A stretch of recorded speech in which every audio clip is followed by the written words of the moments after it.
Good morning, guys. How's it going? Time for another weird one.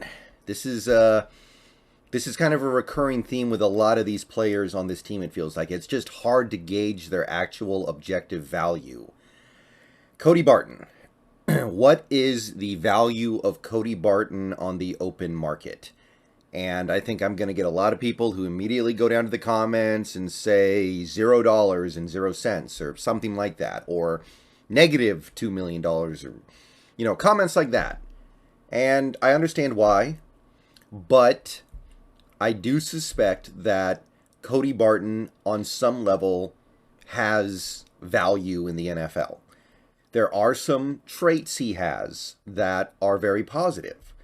And I'll even go as far as to say that on a different team that is running the right kind of defense, he could actually be a valuable piece. You look at Barton and you say, okay, I think he's pretty good in coverage. I do think he's a pretty good cover linebacker.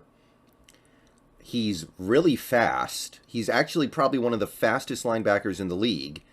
This is despite the fact that he's actually pretty big. He's almost 240 pounds, which gives him a decent amount of size. There are definitely linebackers out there who are bigger, but a lot of the times when I look at these really quick, really agile linebackers who are good in coverage, they tend to be like 225 these days. Cody Barton has 12 to 15 pounds on those guys, so there's something there.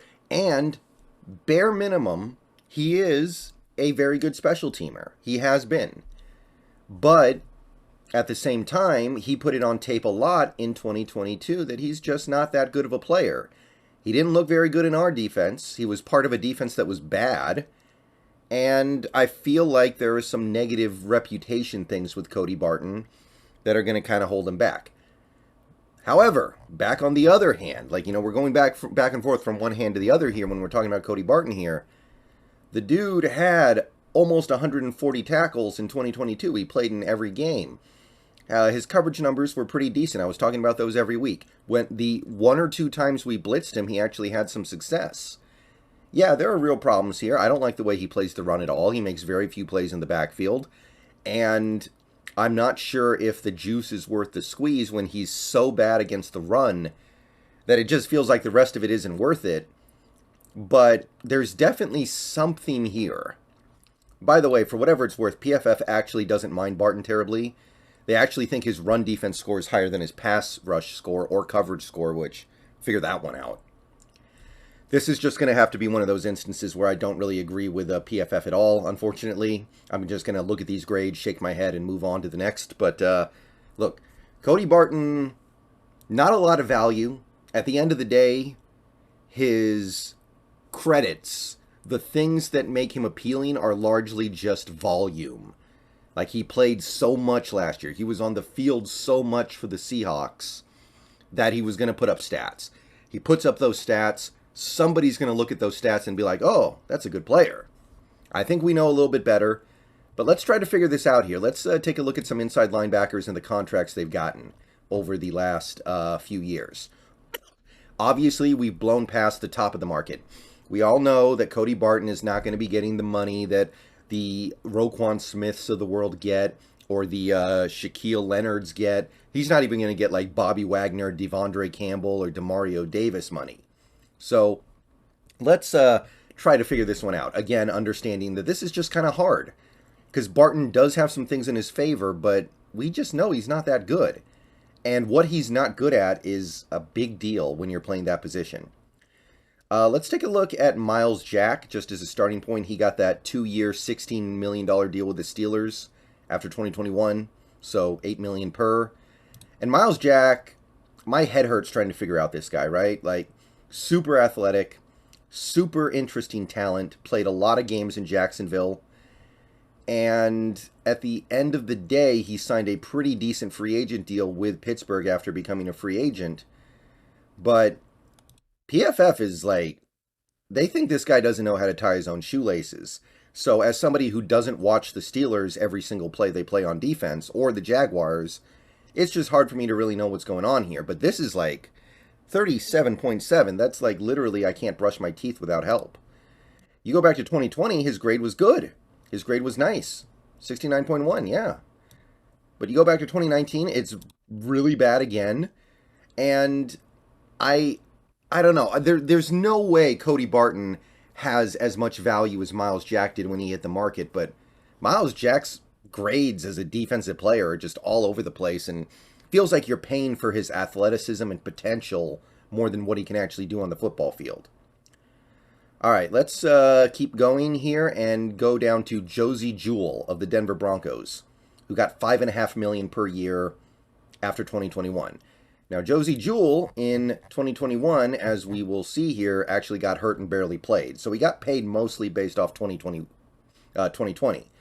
Now, in 2020, the Broncos' defense was not good. It was actually bad, but Josey Jewell was a fairly positive contributor for that team. He had over 110 tackles for them.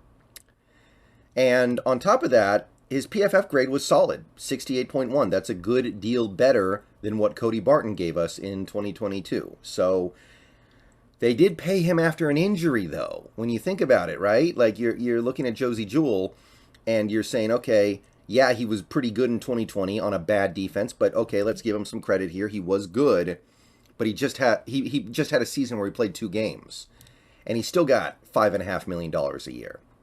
Okay, let's move past him real quick here. Christian Kirksey, 2 years, $10 million, signed after 2021.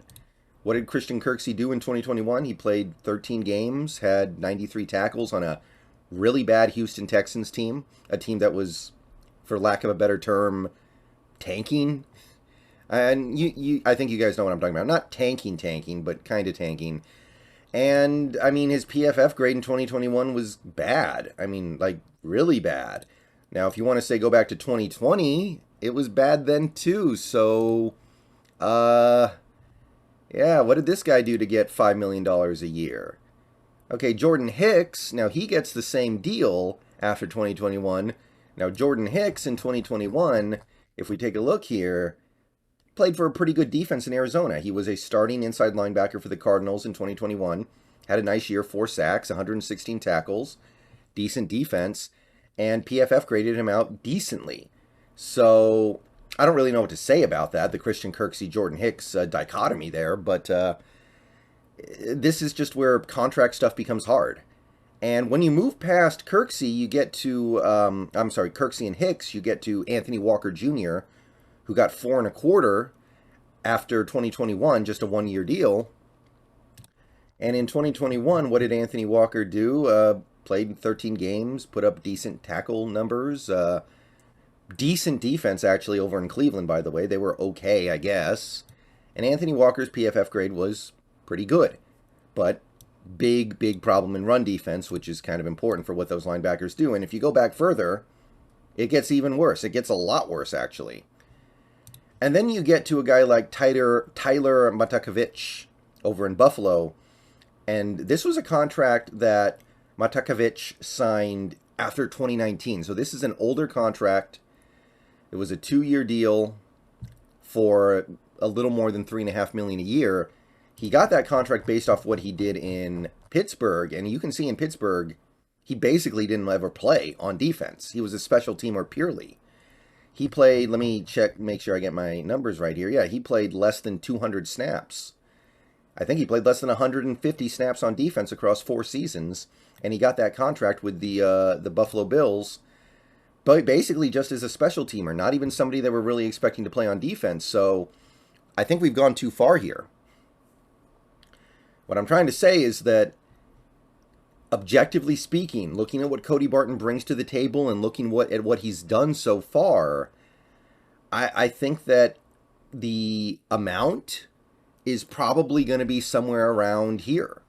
I'm looking at 1 year $5 million or 2 years $10 million.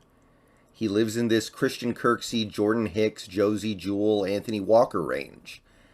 Now, obviously, the way he gets to his results are different, right? Like, some of these guys are more known maybe for their run defense. Some of these guys are more known for their blitzing. Cody Barton's interesting case where he's known for his speed and coverage, if anything. But I think that the road ultimately kind of leads to the same place. So my guess for a Cody Barton contract would be either 1 year 5 or 2 years 10. Am I offering him that? No, not in this defense at least. If we went back to a 4-3, and if we wanted to use Cody Barton in more of a pure inside linebacker in a 4-3 role, then I'm maybe a little more amenable to that, because I do think he would be better in that role. But unless that happens, I can't really get behind it. And honestly, even if it does happen, then are you basically just throwing Brooks in the trash at that point, because he just got hurt, he's on the last year of his rookie deal, and things are not really going that well with him? I guess you could do that, but at that point, don't you just want to turn the page on these linebackers and get some new ones in here? So, even if we were going back to a 4-3, I don't know if I would do it. Now, this is true of Cody Barton, and this is true of many other players that I'm talking about in this segment, this series. There might just be no money out there. These players, the Poona Fords, the Cody Bartons, the guys of that level, there's not enough money out there, and they are not good enough to guarantee themselves objective market value. They can say, hey, this guy got 5, this guy got 5, I'm worth 5, but there might not be 5 out there.